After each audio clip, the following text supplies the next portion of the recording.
رمضان کا مہینہ قرآن کا مہینہ تھا. ڈر لگتا ہے اور افسوس ہوتا ہے کہ شاید سب سے زیادہ اگر قرآن کی عظمت کو پامال کیا جاتا ہے تو رمضان کا مہینہ. بے شک. آپ کہیں گے کس طرح؟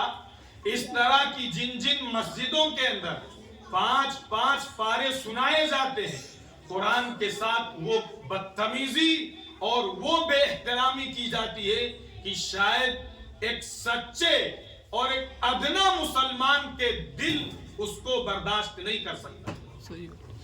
ایک طرف قرآن پڑھا جا رہا ہو، دوسری طرف مسلمان پان کھا رہا ہو اور بیڑی پی رہا ہو اور سگریٹ پی رہا ہو اور ہاہا ہو کر رہا ہو اور کہکہے لگا رہا ہو، اور امام صاحب جب اللہ اکبر کہنے کے لیے آیت کو کھینچے تو وہ دوڑ کے نماز میں آ کے شامل ہو جائے. یہ قرآن کی عظمت ہے، یہ قرآن کی بے حرمتی.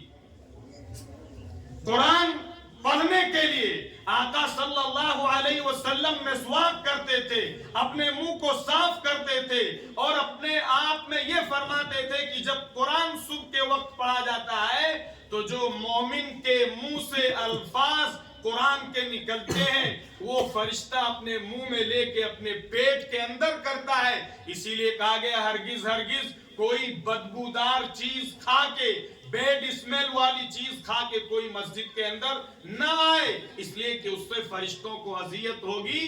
یہ ہماری قوم کی میجورٹی اس کے اندر مبتلا ہے.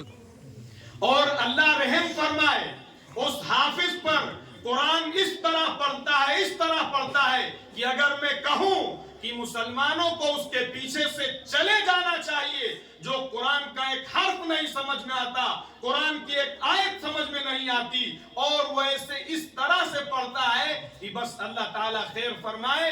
قرآن کے حرف پر خدا نیکی دیتا ہے. فرمایا من قرأ حرفا من کتاب اللہ فَلَهُ حَسَنَةٌ وَالْحَسَنَةُ بِعَشْرِ أَمْثَالِهَا. یہ قرآن مقدس کا جب ایک حرف پڑھا جائے، وہ کس زبان میں پڑھ رہا ہے، کس